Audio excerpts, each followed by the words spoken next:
पिछली कक्षा में हिंदी साहित्य के इतिहास के आंतरिक स्रोतों पर चर्चा की, जिनका संबंध साहित्य से है, कवियों से है, विशेषकर भक्त कवियों से है। आज चर्चा करेंगे कि इतिहास लेखन में बाह्य स्रोत है, उन्होंने कैसे योगदान दिया। तो बाह्य स्रोत से तात्पर्य है कि जो साहित्य के लिए कोई इतिहासकार हैं या जैसे कुछ साहित्यिक संस्थाएं हैं जिन्होंने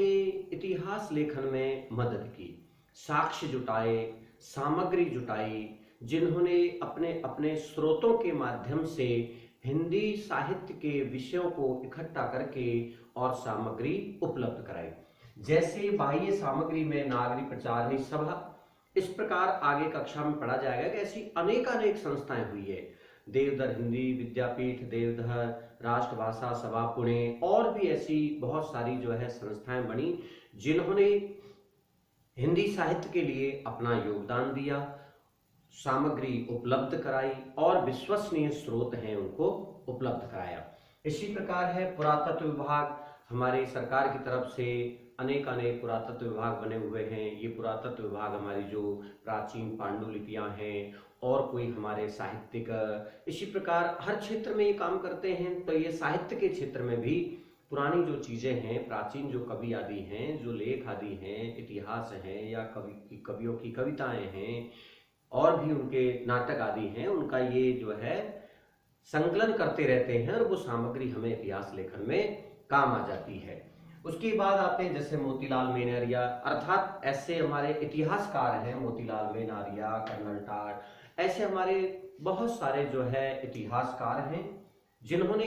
हिंदी साहित्य के इतिहास में बहुत सारी जो है खोज की और उस सामग्री को हमें उपलब्ध करवाया, जिसके माध्यम से हिंदी साहित्य में बहुत सी ऐसी चीजें जो है नई जुड़ती गई, जिससे हमारा एक बृहद इतिहास तैयार हुआ। इसी प्रकार शिलालेख, हमारे शिलालेख है, इन्होंने भी भरपूर योगदान दिया। विभिन्न प्रकार के पुरातत्व विभाग वालों ने इन शिलालेखों की खोज की, इनको जो है संग्रह किया और उसके बाद इनको प्रकाशन के योग्य बनाया और इनकी फिर धीरे धीरे पांडुलिपियां वगैरह तैयार करके और एक सामग्री हमारे पास उपलब्ध हुई, जिससे हिंदी साहित्य में इनको जो है जोड़ा गया और एक बढ़िया सा हिंदी साहित्य तैयार हुआ। जनश्रुतियां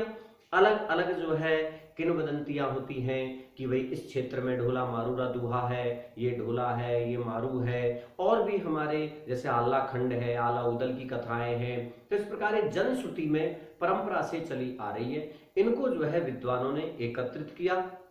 और उन्हें लिपिबद्ध किया और लिपिबद्ध करके व्यवस्थित करके साहित्य में जोड़ा, जिससे एक हिंदी साहित्य का एक जो है बढ़िया इतिहास तैयार। इस प्रकार और भी बहुत सारी बातें हैं, जो संस्थाएं हैं और विषय हैं, इतिहासकार हैं, विद्वान हैं, जिन्होंने हिंदी साहित्य इतिहास लेखन में सामग्री जो है एकत्रित की और जिससे हिंदी साहित्य का इतिहास बना। अब इसके बाद जब हिंदी साहित्य का इतिहास बन गया तो उसके बाद हमारा प्रश्न आता है कि हिंदी साहित्य के इतिहास लेखन में वे कौन कौन से तत्व होते हैं जिनसे एक अच्छा हिंदी साहित्य का इतिहास माना जाता है, एक अच्छा हिंदी साहित्य का इतिहास बनाया जा सकता है। तो अगली क्लास में इन चीजों पर चर्चा करेंगे कि हिंदी साहित्य के इतिहास लेखन में कौन कौन से आवश्यक तत्व हैं जिनके माध्यम से हिंदी साहित्य का इतिहास एक सफल और श्रेष्ठ इतिहास कहला सके। अगली क्लास में इन चीजों पर चर्चा करेंगे।